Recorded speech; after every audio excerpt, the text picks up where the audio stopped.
8:40 right now on the little clock in front of me, and also in front of me, right across the table here from me, is a artist, local artist, Ron Enderland. And welcome to the show, Mr. Enderland. I'm sorry? Welcome to the show. Oh, thank you. I'm delighted to be here. Now, you and I, we started talking back and forth on a page. You know, you're from Miami If. Yes. Great little Facebook page that talks about, people use that to talk about nostalgia from Miami in the good old days. And you really definitely have that taste of nostalgia because you draw it. Yes, I do. And I love it. So when did you start learning how to draw? Oh, I guess the first time I recognized a pencil and realized what it would do. I used to sit in school and draw pictures of spaceships and war scenes and things like that instead of studying for class and listening to what the teacher said, and I would get in trouble for it. And but I kept doing it because I loved it so much. And of course, over the years, you've drawn a lot of great things, and you brought some work with you today to share. In front of me, you have a really great pin work of the Colon Theater. Now, is this something that you dreamt up, or did you get it from elsewhere? Well, it was inspired from an old photograph. Okay. That's how I do most of my stuff. Is I will take an old photograph to basically get the building dimensions right and that sort of thing, and then the imagination can kind of take over. Yeah, this one is great. I mean, you got. This looks like something from the early 1900s. The automobile itself looks like a Model T looking kind of vehicle. Yeah, 1931 actually is the date of that. Yes. Okay. And even you've got Gary Cooper on here and Marlene Dietrich of Morocco. And then there's a mention of a big stage show with Animal Circus on there, and then some other stuff. Pretty neat. Yeah, they used to do a lot of fun stuff down there at the Coleman back in those days. Vaudeville and animal acts and all kinds of stuff. And then some other ones you have here. Another one here I see is this one looks like it's from probably the 1960s. Yeah, 1960 is my guesstimate on date on that. And it looks like it's the picture is facing south. Looks like from am I right? South. Actually, we're looking north. We're looking north. Oh, yes. Oh yeah, because the hotel's we're down on South Main. Right. Okay. Because the hotel is on the left-hand side, not the right-hand side. Yes. And we're talking about the. See, what block is that? That looks like maybe, see here, one North Main. It's like 2 blocks this way. Okay, so 2 blocks down from our present location. Okay, so we're talking about maybe down there by the Motorcycle Museum. Yes. Down that area, looks like. And a lot of these buildings don't even exist anymore, looks like. Yeah, a few of them have gone to the wayside, unfortunately, but most are still there. Yeah. And the last one you have here that you brought in is of the old Capri Motel in Joplin, right on Hearns Boulevard. They just bulldozed that a couple of years back, didn't they? Yeah. Yeah, I did a show in Joplin a couple of weeks ago, and I actually produced that art specifically for that show. Do you remember that sign, how beautiful that thing was? Actually, I don't, unfortunately. It was neon lights. It was lit up. I mean, this thing was larger than life. I remember seeing it when I was a kid, and we were talking like 1980 time frame. And it was such a neat sign, and of course, seeing it on the road, and just the stories and the imagination can just run wild with an 8-year-old kid. And it was kind of sad to see them tear that down instead of, build it back up. So Ron, are you from Miami? Yes, I was born here in 1959. 1959, and did you graduate from Miami? What year did you graduate? Well, I graduated in 77, but we left Miami in 1968. So that was the end of my actual living here. We continued to visit quite a bit. My dad had business connections. He owned Ken's Truck Garage over on the truck route, and it took a while for that for the new guy to take complete ownership. So we would visit town every now and then. Plus, he was great friends with Joe Fitzgibbon, who ran Fitz Freight, and we would come to town and visit them. And so I've always maintained a kind of a tenuous connection with the town, no matter where I went. Yeah. But in the last couple of years, you know, I'm pleased that I've been here a lot more. And you have seemed to be coming around a little bit more.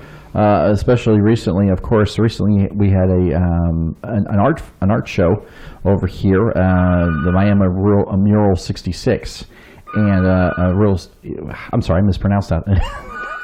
Real on the Road, right? Something like that. Anyway, so you did that show, and you brought in lots of different kinds of work. And what kind of response did you get from that? It was absolutely astounding.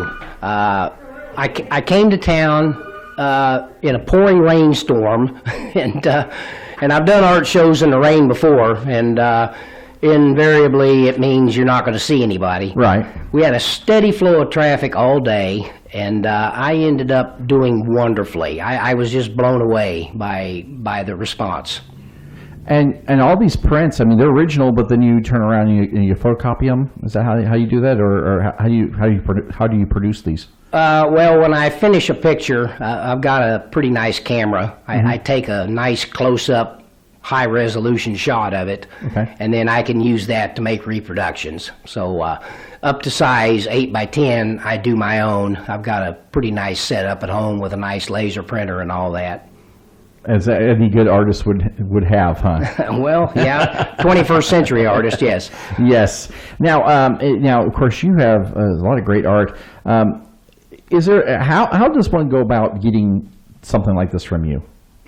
Well, I have a website. It's my last name, Enderland.com, Enderland, and you can order original works, and you can order prints up to 8 by 10 from me there. Okay. And then I also have other places online where you can get larger prints of my stuff. Okay. And it's all linked there at Enderland.com. So if you can find that, then you can find how to get a hold of any of this stuff. Now, I've also seen some of the stuff available locally.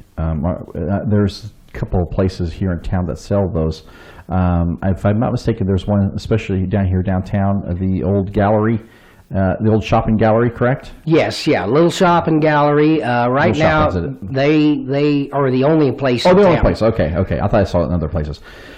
Okay, so they can go down there and see Gene and pick up a copy of that of some of your work there as well. Yes. One of my favorite ones that you have, and you don't have it with you, unfortunately, but I'm a little partial to this one because you have one of downtown, and you have of the old KGLC studios over there here at the Miami Towers on the second floor, and you've got the sign and everything. That is such a neat drawing. Yeah, that one really hit home with a lot of people. I had a lot of success selling prints of that one. That one really, really touched the hearts. And if an artist does that, then that's about as good as it gets. Now, when you see things, it's funny to me that when we see pictures of things from long ago, we always see a certain time period. And it seems like, we're talking like mid-20th century. That's like the period that people really like, and especially Route 66 stuff. That's what they do. That's the definitive time period. Have you seen any other kinds of pictures like from the 80s on up that you said, I got to draw that?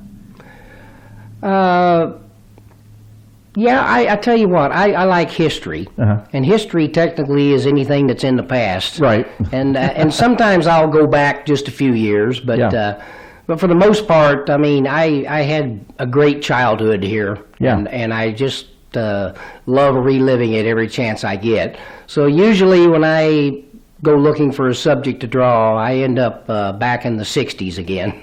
Yeah. But I will tackle something more recent than that if it's interesting.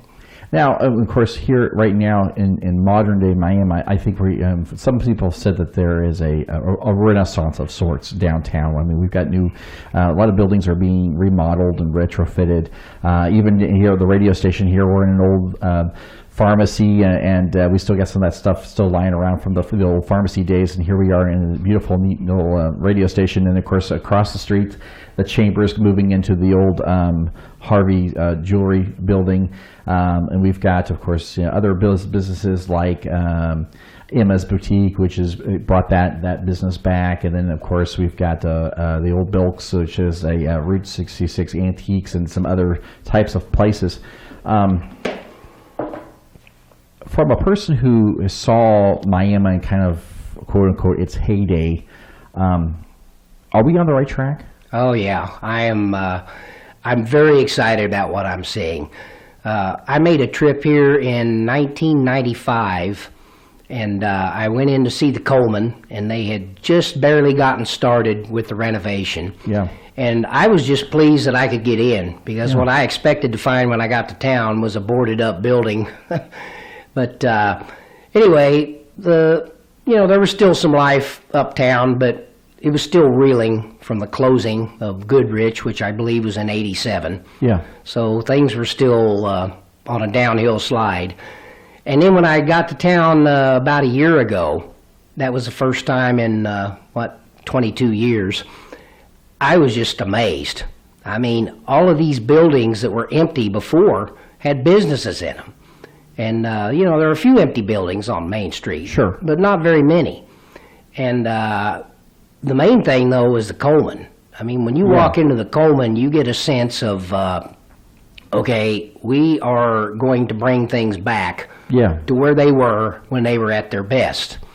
And when you get a nonprofit organization like the people involved with the Coleman to commit to something like that and to make it happen, it can't help but have an effect on the town as well. Yeah. And the town also is, reacting to that. And there's tremendous Route 66 interest now. That's something that you can see popping up all over town. Yeah. Things to attract people on the Route 66 route. And, back in the 60s, this town was based on, there was still mining going on. There was a lot of manufacturing and stuff like that.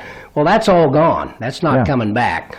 So now what we have... Tourism is a good thing there. Pardon me? Tourism is definitely the new industry that we have coming in. Yeah, and there's a potential there to completely rebuild things based on tourism. Yeah. And other things will happen nice that will back it up to where, it's not tourism, it's something else you can fall back on. Right. But the main thing is that this town is moving up, and I am incredibly proud to be part of that. Well, Ron, I want to thank you very much for coming in. Now, you said that we could give one of these pictures away. Yes. And this is the one I would like to choose to give away. I want to give away this picture of the Coleman from 1930 because I think it definitely captures some of that nostalgia, that history that you were talking about.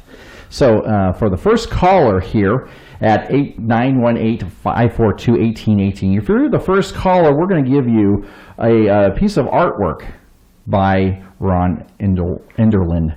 Well, Mr. Enderland, I want to thank you very much for coming in here and saying hello to us and telling us about your art. Well, it was a pleasure to be here. Again, if you want that picture, I mean, it's a good value. How much does this normally go for? It's $25 item. $25 item there. Yeah, looks good. 918-542-1818.